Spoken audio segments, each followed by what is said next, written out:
Well, I did announce on Twitter, and I probably mentioned it before here on YouTube as well, that I was planning on filming the construction of what you see here, which is the brand new computer. However, as it turns out, building a new computer is very, very boring, especially when you spend most of the time really focusing and paying attention to what you're doing so as to not screw up such an expensive purchase. So as a result, yeah, I won't be posting a video of the whole assembly. However, a lot of people wanted the parts rundown, and of course, since you guys helped me get this in the first place, which I'm extraordinarily thankful for, I wanted everyone to see it, and I wanted everyone to see what was going to be bringing you videos and reviews and whatnot for hopefully years to come. And you'll excuse me if I'm looking past the camera for this. I'm looking at my parts list because I don't exactly have this committed to memory just yet. But what you see here in front of you is a DIY PC case. This is an Adventurer 9601R black steel. This is a serious case. This is made for gaming. Like, I'll give you an example. My previous computer had just one fan in the case, just the one in the back. This one has 5. 2 here, 1 in the back, 2 up here. This thing is meant to keep cool under just about any situation, which is pretty much why I got this. I figure I don't care what I'm editing or rendering, this thing should not have any trouble keeping the internals nice and chill through the whole thing. And because this is the TJOmega computer, the black is offset by the fans, which, if this was turned on, you could see are all red. One in the back, red, these are red, and LED no less. So it fits me. Beyond that, let's see, look at the parts list, see where, because the parts list is disorganized. For those curious, the motherboard is an 1150 Intel, so, pretty standard stuff. Still really good though, like, really good. I've got plenty of USB ports. I've got USB 3.0 ports, which my old computer did not have. You're going to learn how old my computer was. Like, even when it was new, it was old. Because, just as I go through marking all the parts. See, for the processor, we went with an Intel Core i7 4770K. About as good as you can get without getting into just ludicrous numbers as far as cost goes. So, about as good as I could do on what is essentially a budget build, because, I can't make like a $3,000 powerhouse, multiple graphics cards and whatnot. So, we are working with what we have, and I think we came out pretty well. The i7 is a 3.5 gigahertz quad-core processor. My old computer, 1.8 quad. That's old. And that's not good. I went ahead and put the stock fan in too, because I had one friend warning me, no, don't use the stock fan is crap. And then I had another friend who has the exact same processor, just one version lower, tell me, I've used the stock fan and it's fine. I've put in like 6 and they're all fine. Okay, so maybe a friend of mine got a bad one. Just in case, I did get a heat sink, like a really big beefy one. But as this was already stressful enough to put together, to get this thing together, I decided, let's just try the normal fan that's easy to install first. And if that doesn't cut it, we'll try the heatsink. Though, I don't think the heatsink will actually fit in this because the thing is enormous. I've heard a lot of after buying it, I heard a lot of stories about people picking them up and wanting them in the case, but no, they're just too friggin' big. So they're really good. They just have like 50-50 shot of actually working for you. So I wanted to save myself that, because this was right after putting in the processor, which is such the delicate operation. You know, if you, for anyone who's never done it before, you know, there's a square slot on the motherboard for it. You gently lower it down with only touching. You can't touch the edge, the bottom. You can't touch the bottom. You can't do anything to the bottom, and you really can't even do anything to the top either. You can't touch the top. You only touch by the sides, very gently. No force at all. Just drop it into place. Hopefully, you put it in the right direction, because this is all delicate. You can't bend any of the pins underneath. You can't put any force on top of it whatsoever. And then you close this mousetrap looking thing on top of it and force this little tension bar down to hold it in place. And like, oh my, this thing is giving out so much force to go back down. I'm like, it scared me to death. You know, what did I just do? I was so careful with it. Now, it gives you, it's so much more force than you're expecting. Trying to get that thing into place. You know, and if you build a PC before, I'm not telling you anything you don't know. I'm not. You know, but for the uneducated, for those who haven't done it in a while, there you go.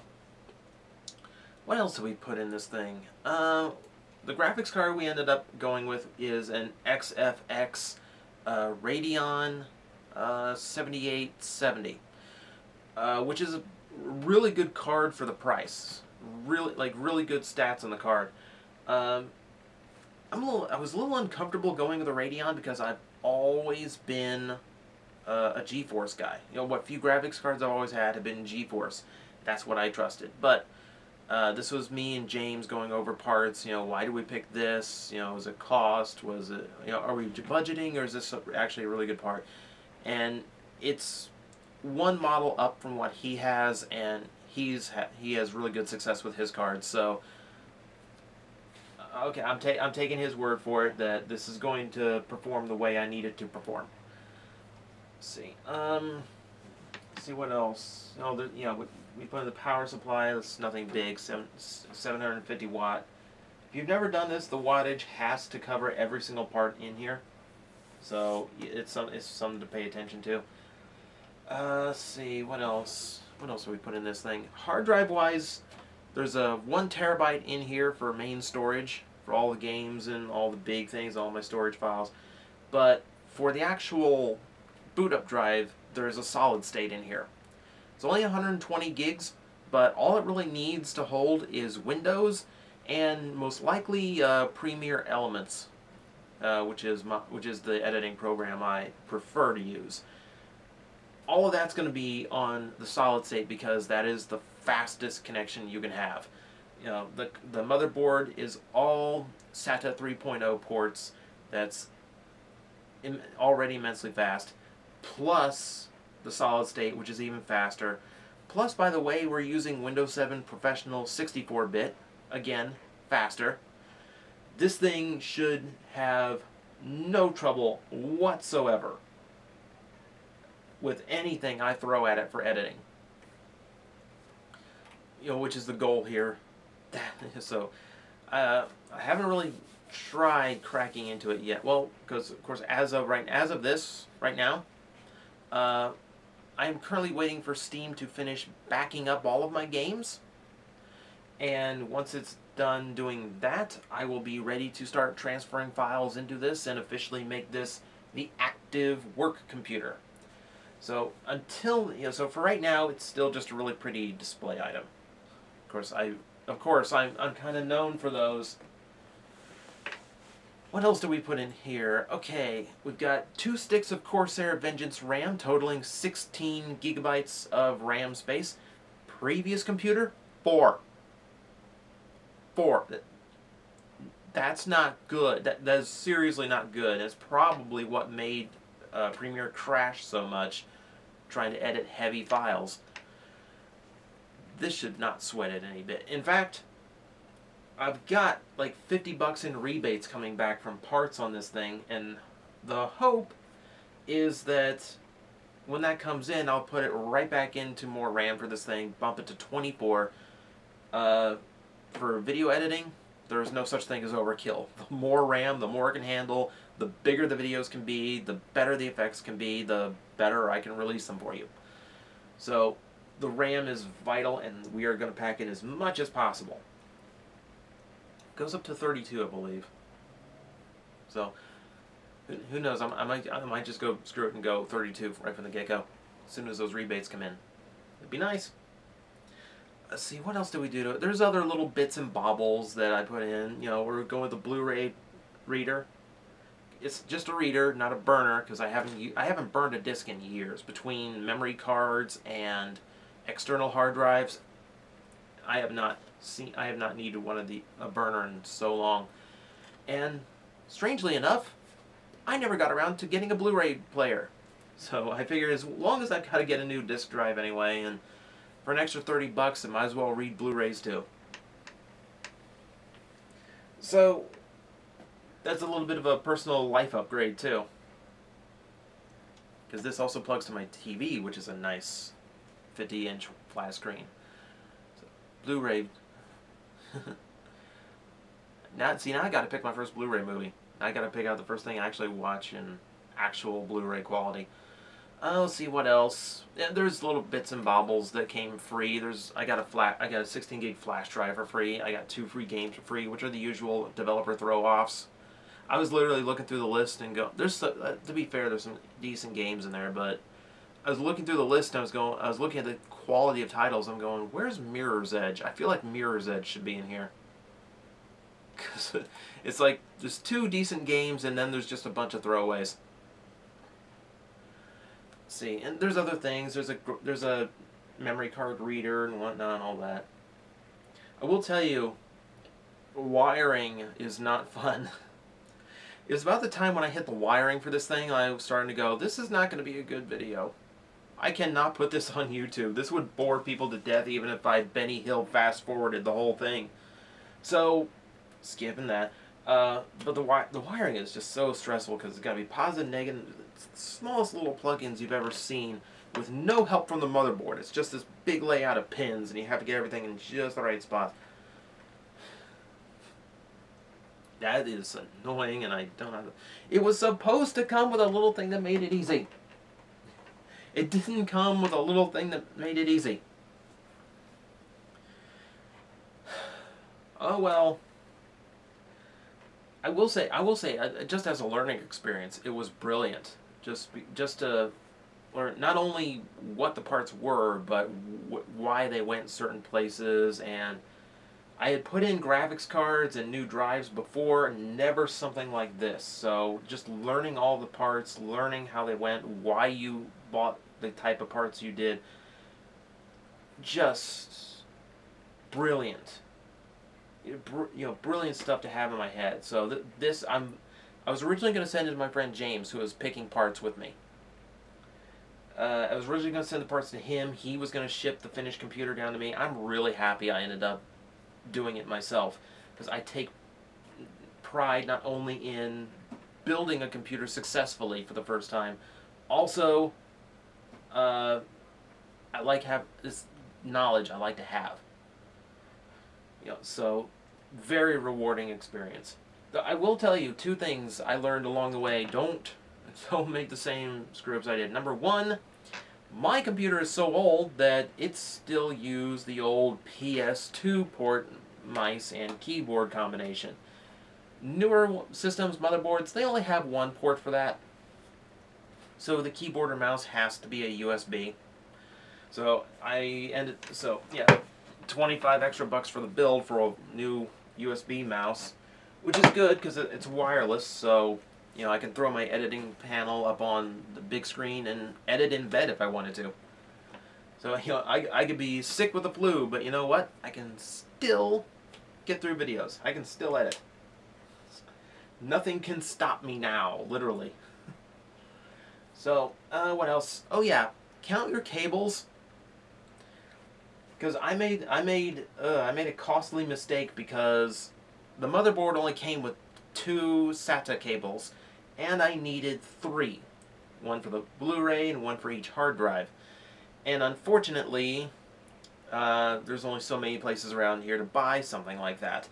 So I ended up down to Best Buy. They had literally 1 SATA cable in the entire store, and it was only a 2.0, half as fast as the 3.0 that the motherboard's capable of. And it was 16 bucks more expensive than the 3.0 cable would have been if I just got it at Newegg with the rest of this. So yeah, between those two errors, this officially bumped it to a $1,500 build. Tell you what, when you're putting together something that costs $1,500, you're nervous. Which reminds me, I'm not going to post the building on YouTube, but I did live stream it, which is the first live stream I've ever done. You could tell how crap my webcam was, because it was just as old as the computer, if not older. And it was a boring stream. It was so boring. There's like 30 people in it at one time, which is not bad for something that started at like 11 at night. You know, and never having streamed before. So thank you for the people who sat through a really boring stream to share the building experience with me. People who heard me talking to my friend Carl as he walked me through things that I got confused about. So so thank you to those who came out and actually watched, you know, my slow mental breakdown going over this thing. But no, that was the experience of putting together my first computer, and I'll tell you, I thought putting in the processor was like the most nerve-wracking thing I'd ever done. But until you think you've got everything plugged in correctly, everything wired, everything connected just right, until you've got all of that in place, you genuinely don't know how stressful this build can be until you have to turn it on for the first time. Are the fans going to spin up? Are the drives going to spin up? Is it going to be able to read the memory? Did I put them in the right slots or not? You know, if I hit the power button, is it going to turn on, or is it just going to start making the fans whirl up because I miswired something? You know, did I handle the processor correctly? Did I install it correctly? Did I mount the motherboard incorrectly? You know, is it not properly grounded and short the whole thing out? Did I leave a wire tangled up against one of the fans that's going... All that rushes through your head just before you hit that little button. And it's really, really starts getting your heart pounding. Especially when it's your first time. But you know what? For 2 hours and 9 minutes worth of work, getting it to boot up and everything running on the first shot, I'm kind of proud of that. So, just so you guys can see it for the first time, or see it on camera for the first time, because while there was a lot of work I did on this thing, there is just a little bit of work that I had to do all by myself.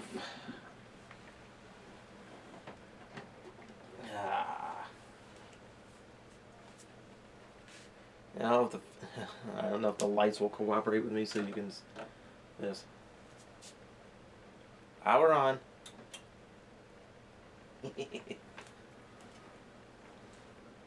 That's pretty. That is pretty. And right now I've got recording lights on so you can see everything correctly. When those lights are off, that thing just erupts. It's not perfect, because you can't, and Windows is already booted up. By now, I don't even think my old computer got to the BIOS screen. Oh my god, I'm going to love working on this thing. So, yeah. This is the one thing I knew I was going to do. And can I actually just turn the lights off just so this comes through a little bit better? Because... Oh, yeah. There we go. That's better. That's prettier. Though, yeah, the TV is also making it a little bit weird, so just for now. There we go. The TV right now is currently the monitor for my old computer as things transfer over, by the way. So, it's not perfect. it's not perfect because until everything's in there, you can't really tell like, well, the power supply is going to block the lower fang there.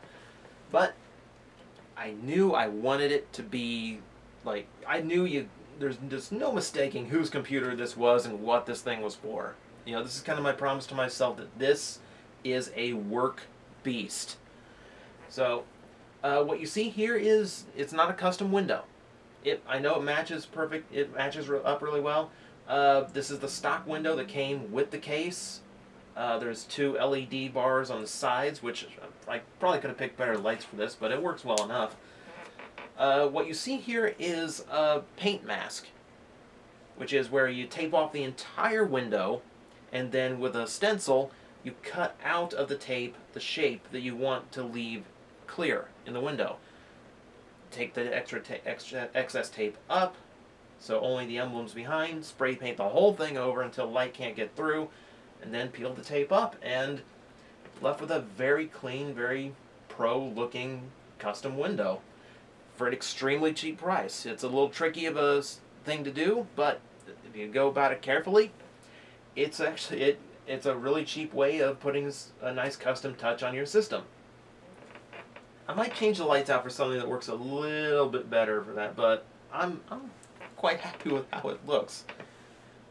That's pretty. That is a badass machine. So there you have it, guys. This is my official work beast of a computer. I seriously, I'm itching for all of these files to transfer over. I'll turn the monitor back on and actually see how that's going. I am so eager to get this thing up and actually working for me. It's just and I really want you to see what it's capable of. I want you guys to see what it's capable of. This is exactly what I needed to take everything to the next level. And I may or may not be really eager to see Skyrim on this thing. So there you go, guys. This will probably be the first video I actually edit on the new machine.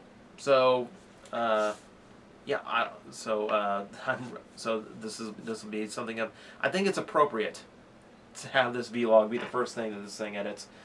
So hopefully the next time you see me, it will be the first full review that this thing does, and I don't know how much you'll be able to tell the difference, but I'll let you guys know. Keep it on Facebook or Twitter, and I'll let you know just how blown away I am by how this thing performs compared to the old one. So again, thank you so much everyone who helped me make this possible, for everything you guys have done. I'm going to make sure I earn it back in spades with this thing. So until then, guys, I've got a lot of work to get to.